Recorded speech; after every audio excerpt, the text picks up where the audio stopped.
자, 38번. 자, 폭력행위 등 처벌에 관한 법률. 자, 이걸 뭐라고? 폭처법이라고 줄여서 얘기하죠. 그죠? 예. 이 문제는요, 경찰대학교 편입시험 문제 24년도 건데요. 정답부터 말씀을 좀 드려보고, 또 얘기를 해볼게요. 정답은 몇 번이냐면은 4번이에요. 자, 4번에 대한 얘기를 좀 해보겠습니다.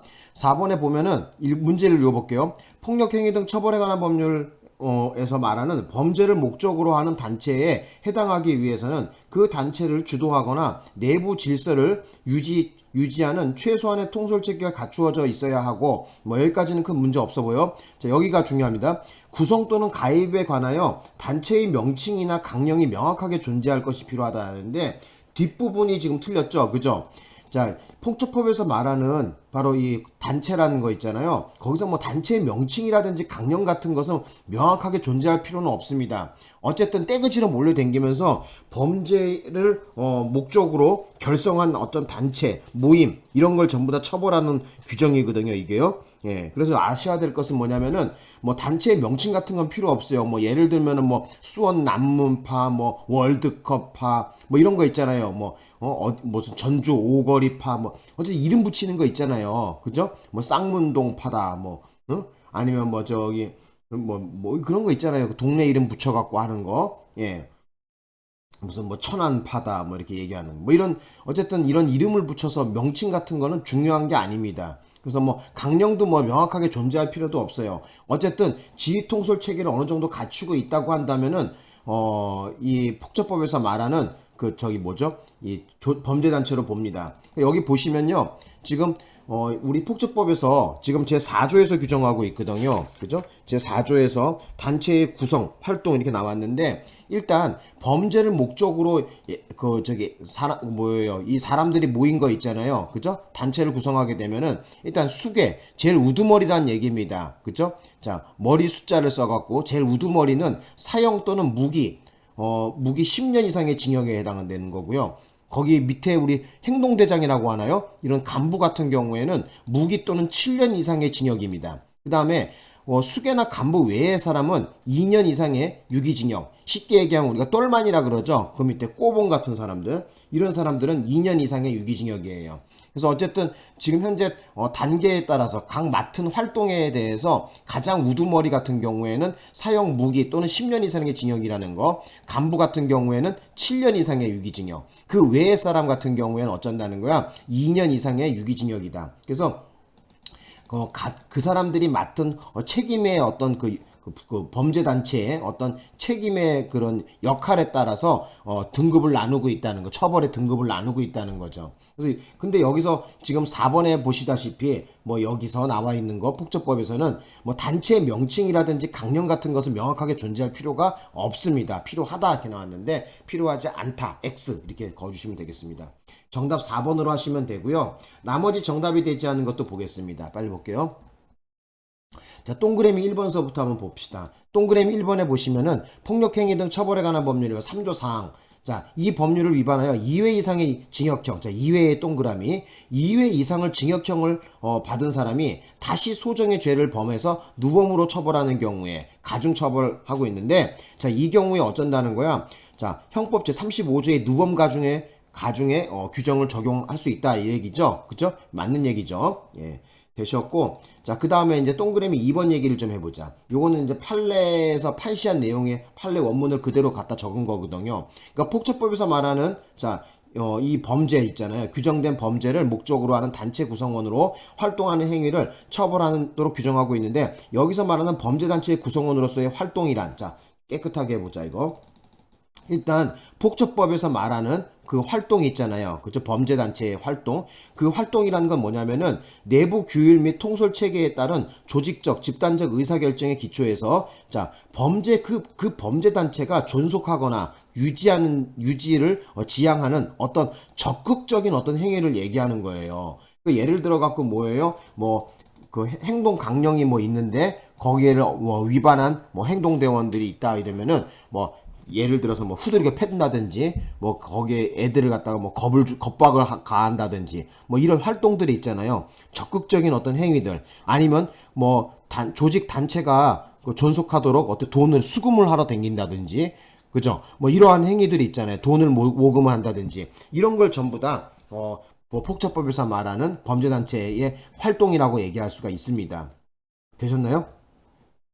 어쨌든 여기 요 활동이라는 정의를 정확하게 알고 계십시오. 자, 다시 한번. 자, 폭처법에서 말하는 범죄단체 구성원으로서의 활동이라는 것은 자, 범죄단체 내부 규율 및 통솔 체계에 따른 조직적, 집단적 의사결정에 기초해 갖고 자, 그 단체가 존속이라든지 유지를 지향하는 어떤 적극적인 행위를 의미한답니다. 알아두셨으면 합니다. 맞는 얘기입니다. 그래서 동그라미 2번도.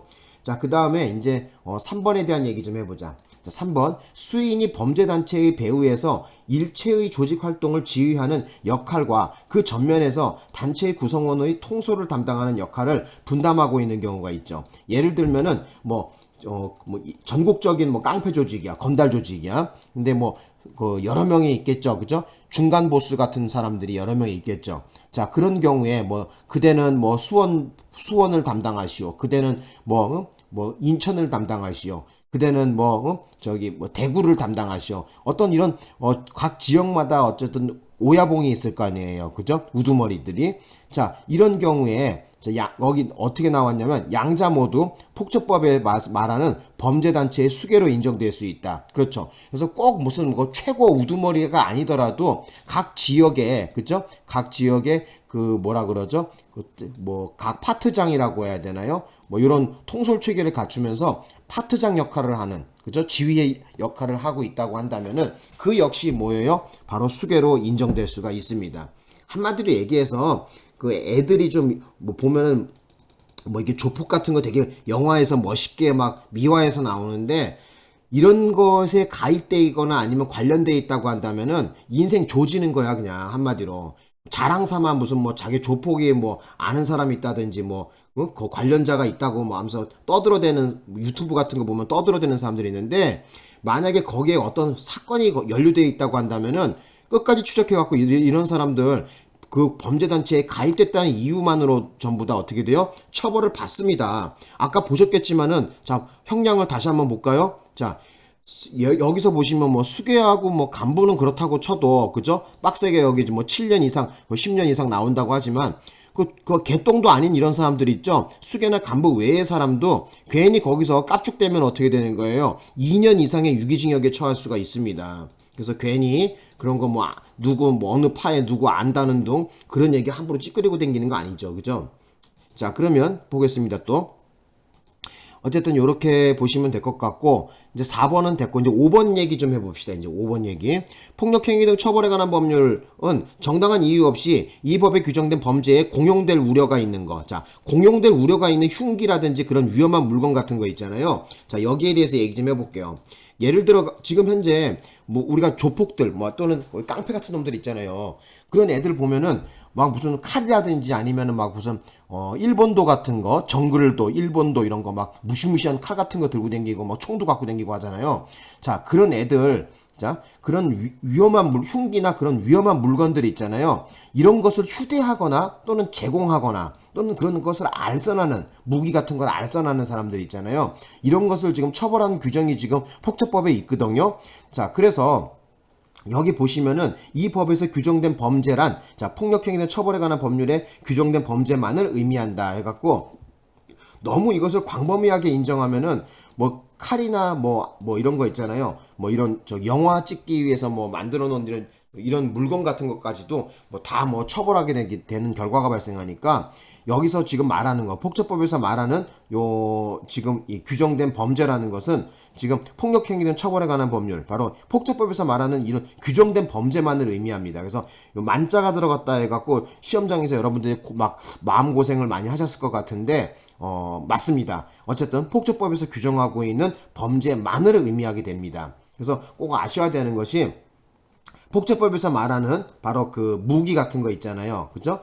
여기 나와 있는 무기, 아니면 위험한 물건, 이런 것을 행위태양을 규정하고 있는데, 휴대하는 거, 그리고 그런 위험한 물건을, 무기 같은 것을 제공하거나 알선하는 사람, 이런 사람들도 전부 다 처벌하고 있다는 거예요.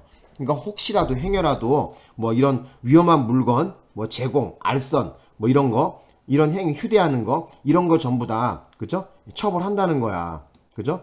그래서 알아두셨으면 해요. 뭐 요 정도 설명을 어쨌든 해드렸고, 마지막으로 다시 한번 정리 좀 해봅시다. 그 정답은 그 4번인데 자, 거기 보시면은 지금 뭐가 최소한의 통솔 체계는 어느 정도 갖추어져 있어야지, 아까 전에 말씀드렸던 무슨 뭐 수계라든지, 그죠? 여기 봅시다. 뭐 여기 보시면 뭐 수계라든지 간부라든지 어떤 구분이 가겠죠. 밑에 일하는 똘만이라든지 구분이 가겠죠. 그래서 어떤 그 범죄 단체, 집단 이런 것으로서 그런 거를 말할 때는 어느 정도 지휘 통솔 체계는 필요하다는 거예요. 그죠? 그 인간들이 지휘 통솔 체계가 어느 정도 있어야 된다는 거야. 그래서 그거를 처벌하는 규정을 두고 있다는 거고, 그런데 지금 아셔야 되는 게 뭐냐면은 여기서 뭐 그 단체의 명칭이라든지 뭐 행동 강령이라는 것이 이렇게 명확히 존재할 필요는 없어요. 어쨌든 뭐 이 범죄를 저지르기 위해서, 그죠? 최소한의 지휘 통솔 체계, 뭐 큰 형님, 작은 형님, 뭐 막내, 뭐 이렇게 구분하는 어떤 이런 통솔 체계만 있으면 되는 것이지, 뭐 명칭, 뭐 예를 들어서 뭐 어디, 뭐 어디 인천 무슨 뭐 인천의 월드컵파, 뭐 대구의 무슨 오거리파, 뭐 이런 것은 필요가 없다는 거야. 명칭이나 강령 같은 것은 명확하게 존재할 필요는 없습니다. 그래서 알아두셨으면 해요. 정답 4번이 됩니다. 그래서 마치겠습니다.